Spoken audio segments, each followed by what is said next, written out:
ஆண்டவரும் அருமை இரட்சகருமாகிய இயேசு கிறிஸ்துவின் நாமத்தினாலே உங்களுக்கு வாழ்த்துதலையும் ஆசீர்வாதங்களையும் இந்த கால வேளையில் நான் தெரியப்படுத்துகிறேன். காலைதோறும் கர்த்தருடைய வார்த்தைகள் என்ற இந்த பகுதியில் இன்றைய தினத்தில் தேவனாய் கர்த்தர் நமக்கு கொடுத்திருக்கிற வார்த்தை ஏசாயாவின் புஸ்தகம் 45ஆம் அதிகாரம் 2ஆம் வசனம். நான் உனக்கு முன்னே போய் கோணலானவைகளை செவையாக்குவேன். நான் உனக்கு முன்னே போய் கோணலானவைகளை செவைப்படுத்துவேன். உன்னை பேர் சொல்லி அழைத்திருக்கிற இஸ்ரவேலின் தேவனாய கர்த்தர் நானே என்று நீ அறியும்படிக்கு வெண்கல கதவுகளை உடைத்து இரும்பு தாழ்பால்களை முறித்து அந்தகாரத்தில் இருக்கிற பொக்கிஷங்களையும் ஒளிப்படத்தில் இருக்கிற புதையல்களையும் உனக்கு கொடுப்பேன்.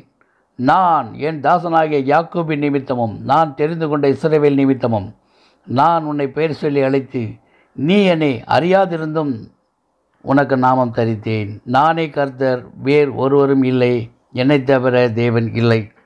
இன்றைக்கு நம்முடைய வாழ்க்கையில் கோணலான காரியங்களை, சமாதானத்தை இழந்து, சந்தோஷத்தை இழந்து, விடுதலை இழந்து, ஆசீர்வாதங்களை இழந்து தவிக்கிற ஒருவேளை ஒரு சூழ்நிலைகள் உருவாகி இருக்குமானால் ஆண்டவராகிய கர்த்தராகிய இயேசு கிறிஸ்து இன்றைக்கு நமக்கு அருமையான வார்த்தைகளை நமக்கு வாசிக்கும்படியாக, தெரிந்து கொள்ளும்படியாக இந்த கால வேளையில் நமக்கு உணர்த்தி இருக்கிறார். ஏன் நான் உனக்கு முன்னே போய் அந்த கோணலானவைகளை நான் செவைப்படுத்துவேன் என்று சொல்கிறார் என்றால், யாத்ராகமம் புஸ்தகம் 23ஆம் அதிகாரம் 20, 21, 22 வசனங்களிலே அவரை ஏற்றுக்கொண்டிருக்கிற ஜனங்களுக்கு தேவ நன்மைகளை செய்ய அவர் போதுமானவராக இருக்கிறார். வழியில் உன்னை காக்கிறதுக்கும் நான் ஆயத்தம் பண்ணின ஸ்தானத்துக்கு உன்னை கொண்டு போய் சேர்க்கிறதுக்கும் இதோ நான் ஒரு தூதனை உனக்கு முன்னே அனுப்புகிறேன்.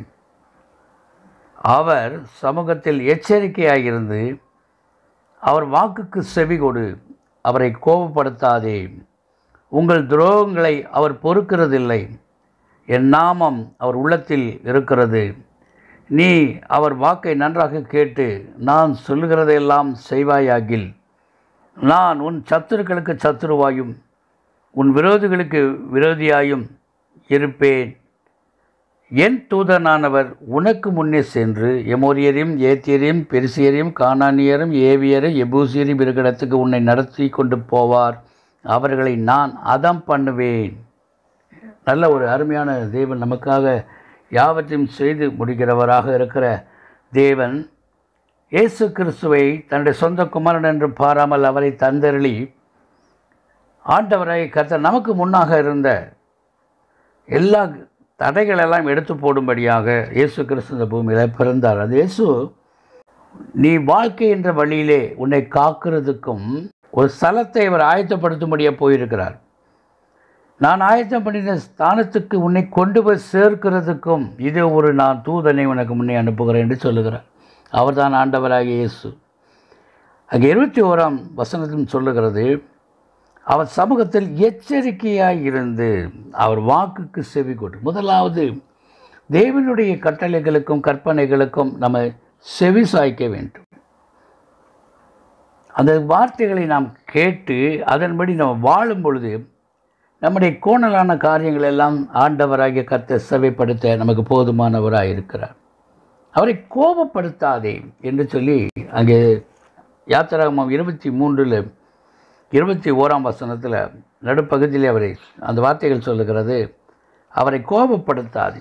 முதலாவது அவருக்கு செவி கொடு, இரண்டாவது அவரை கோபப்படுத்தாதே. சங்கீதம் 2ஆம் சங்கீதத்தில் 12ஆம் வசனம் சொல்லுகிறது, குமாரன் கோபம் கொள்ளாமலும் நீங்கள் வழியிலே அழியாமலும் இருக்கும்படிக்கு அவரை முத்தம் செய்யுங்கள். கொஞ்ச காலத்தில் அவருடைய கோபம் பற்றி எரியும். அவரை அண்டிக் கொள்ளுகிற யாவரும் பாக்கியவான்கள். தேவனை கோபப்படுத்தாதபடிக்கு நம் வாழை கற்றுக்கொள்ளும் பொழுது நம் வாழ்க்கையில் இருக்கிற கோணலானவைகள் எல்லாம் செவ்வாயாக்குவார். நமக்கு விரோதமாக இருக்கிற பிசாசுடைய காரியங்களை, நம்முடைய எதிரிகளை, நம்முடைய வாழ்க்கையில் கஷ்டங்களை, பாரங்களை, துக்கங்களை, போராட்டங்களை, வியாதிகளை கொண்டு வருகிற எல்லா காரியங்களிலும் இருந்து, அந்த கோணலான காரியங்களிலிருந்து தேவனாய் கர்த்தர் நம்மை செவ்வையான ஆசீர்வாதமான மேன்மையான வழிகளிலே நம்மை நடத்துவார். நம்ம சத்துருக்களுக்காக அவர் யுத்தம் செய்கிற தேவனாக இருக்கிறார். உன் தேவனாய் கர்த்தரையே சேவிக்க கடவீர்கள். அவர் உன் அப்பத்தையும் உன் தண்ணீரையும் ஆசீர்வதிப்பார். வியாதியை உன்னிலிருந்து விலக்குவேன். அவர் ஏற்றுக்கொண்ட ஒவ்வொரு பிள்ளைகளுக்கும் தேவன் வழிகாட்டியாகவும் பாதுகாவலராகவும் தேவனுடைய பங்கை சுதந்திரிக்கிறவர்களாகவும் தன்னை அவர்களுக்கு வெளிப்படுத்துகிறவராகவும் நம்முடைய தேவன் நமக்கு இருக்கிறார்.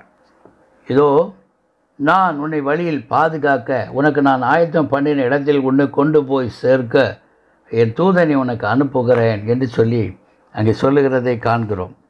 அதே ஏசாயாவில் கொள்ள 45:2 சொல்லுகிறது, நான் உனக்கு முன்னே போய் கோணலானவைகளை செவ்வையாக்குவேன். உனக்காக வெண்கல கதவுகளை உடைத்து இரும்பு தாழ்பால்களை முறித்து அந்தகாரத்தில் இருக்கிற பொக்கிஷங்களையும் ஒளிப்பிடத்தில் இருக்கிற புதையல்களையும் உனக்கு கொடுப்பேன். நாம் அவருடைய சத்தத்துக்கு செவி கொடுப்போம். இந்த வார்த்தைகளை கேட்டுக்கொண்டிருக்கிற உங்களை தேவன் விசேஷமாக இந்த வருடத்தில் ஆசீர்வதிப்பாராக. இந்த வருடத்தில் உங்களுடைய வாழ்க்கையில் இருக்கிற கோணலானவைகளை எல்லாவற்றையும் கர்த்தர் மாற்றி போட அவர் சித்தமுள்ளவராக இருக்கிறார். நாம் ஒப்புக் கொடுப்போம், ஆசீர்வாதங்களை பெற்றுக்கொள்வோம். God bless you.